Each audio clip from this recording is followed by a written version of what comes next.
हुआ, उसके बाद से शाइस्ता परवीन को लेकर के लगातार एक दबाव हम कह सकते हैं एसटीएफ पे दिख रहा। आप किस तरीके से देखते हैं, खासकर गुड्डी मुस्लिम और शाइस्ता परवीन को देखते हैं? ये दोनों 24 फरवरी की घटना में वांछित हैं। गुड्डू मुस्लिम तो शूटर ही था और इसको आपके चैनल्स ने पूरे देश को सीसीटीवी फुटेजेस के माध्यम से दिखाया। शाइस्ता परवीन इस प्रकरण में टोटल कॉन्स्पिरेसी में शामिल थी और इस कारण से इस केस में उन पर 50,000 रुपये का इनाम है।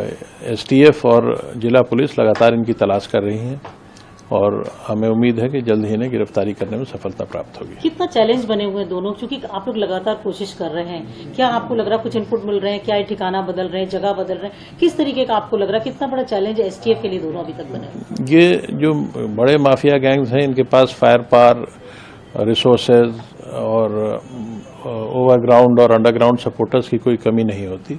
ऐसे बहुत सारे लोग हैं जिनसे इनका लेन देन होता है, जिनके साथ इनका व्यापारिक संबंध होता है अथवा इनके पूरे नेटवर्क में शामिल होते हैं और इस प्रकार के लोग पूरे देश में और संभवतः विदेशों में भी फैले हुए हैं। तो इस प्रकार के गैंग से जो एसोसिएटेड लोग होते हैं उन्हें पुलिस से कैसे फरार होना है या पुलिस की गिरफ्त से कैसे बचना है, इसके बारे में जानकारी काफ़ी प्राप्त हो गई होती है और यही कारण होता है कि ये पुलिस के लिए गिरफ्तारी में सरदर्द होते हैं। लेकिन एसटीएफ लगातार इनको ट्रैक करने की कोशिश कर रही है। बहुत सारी जानकारियां मिली भी हैं और उम्मीद है कि जल्द से जल्द गिरफ्तारी हो पाएगी। कुछ आसपास सराउंडिंग्स में कहीं है कुछ आपको?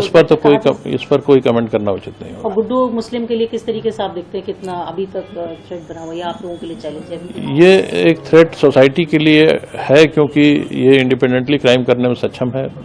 ये बमबाज, कोलोकियल तरीके से इसको बमबाज कहते हैं, जो बम को चलते फिरते बनाने और फेंकने में माहिर होते हैं। इसके अलावा वेपन्स का भी इस्तेमाल ये कर सकता है और इंडिपेंडेंटली क्राइम करने में सक्षम है। ये हमेशा से एक कॉन्ट्रैक्ट किलर रहा है।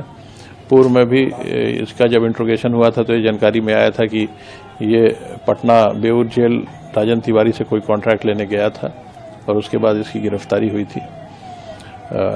जब इसे सजा हो गई थी, 10 वर्ष की सजा एनडीपीएस एक्ट में हुई थी, उसके बाद अतीक ने अपने वकीलों के माध्यम से इसकी जमानत कराई थी और तब से ये अतीक गैंग के लिए काम कर रहा था। सर, एक लास्ट सवाल ये है कि शाइस्ता परवीन के लिए जैसे कि कहा जा रहा है कि भाई वो किसी केस में नजर नहीं आई, कहीं बड़ी इनोसेंट जैसा कि बताया जा रहा है, आप लोगों ने अब तक जो कार्रवाई करी, आप लोगों ने जो तफ्तीश करी, आपको लग रहा है कि कहीं का जो इतना बड़ा साम्राज्य था या अपराधी उसका इतिहास था, उसमें कहीं ना कहीं ये भी शामिल थी?